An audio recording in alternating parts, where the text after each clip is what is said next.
నమస్కారం భక్తి సాగర్ కి స్వాగతం। ఈ ఏడాది సెప్టెంబర్ 22 నుంచి దసరా శరన్నవరాత్రులు ప్రారంభం కానున్నాయి। ఆంధ్రప్రదేశ్ తెలంగాణలో ఈ దసరా పండుగను ఘనంగా జరుపుకుంటారు। ఈ క్రమంలో దసరా నవరాత్రుల వేళ ఏ రాశి వారు ఎలాంటి పరిహారాలు పాటిస్తే మంచి ఫలితాలు ఉంటాయో తెలుసుకుందాం।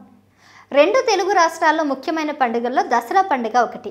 సెప్టెంబర్ నెలలో దసరా సంబరాలు ప్రారంభం కానున్నాయి। విజయవాడ కనకదుర్గమ్మ ఆలయంలో, శ్రీశైలం లాంటి క్షేత్రాల్లో శరవన్నరాత్రి ఉత్సవాలు ఘనంగా నిర్వహిస్తారు। అయితే ఈ దసరా పండుగ నవరాత్రుల సమయంలో కొన్ని ప్రత్యేక పూజలు, పరిహారాలు ఉంటాయి। వ్యక్తిగత జాతకం, గ్రహాల స్థానం రాశిని బట్టి మారుతూ ఉంటాయి। మీ రాశి ప్రకారం ఎలాంటి పరిహారాలు పాటించారో ఇక్కడ తెలుసుకుందాం।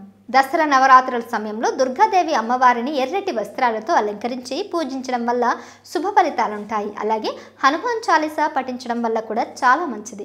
ఇక వృషభ రాశి వారు దుర్గమ్మ వారిని తెల్లటి పూలతో అలంకరించి పూజించడం వల్ల శుభ ఫలితాలు పొందవచ్చు। అలాగే ఈ రాశి వారు లక్ష్మీ సహస్రనామం పఠించడం వల్ల ఆర్థిక సమస్యలు తగ్గుతాయి।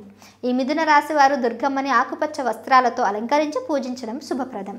అలాగే ఈ రాశి వారు విష్ణు సహస్రనామం లేదా దుర్గా సప్తశతి చదివించడం అత్యంత శుభ ఫలితాలను ఇస్తుంది।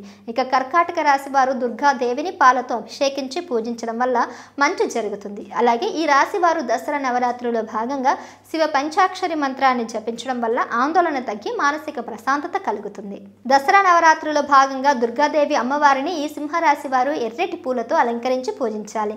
ఇలా చేయడం వల్ల అమ్మవారి అనుగ్రహం కలుగుతుంది। అలాగే ఆదిత్య హృదయం చదవడం వల్ల ఆత్మవిశ్వాసం రెట్టింపు అవుతుంది। ఇక కన్యా రాశి వారు అమ్మవారిని ఆకుపచ్చ వస్త్రాలతో అలంకరించి పూజించడం వల్ల మంచి ఫలితాలు ఉంటాయి। అలాగే ఈ రాశి వినాయకుడిని పూజించడం, దుర్గా సప్తశతి చదవడం వల్ల పనుల్లో జీవితంలోని ఆటంకాలు తొలగిపోతాయి।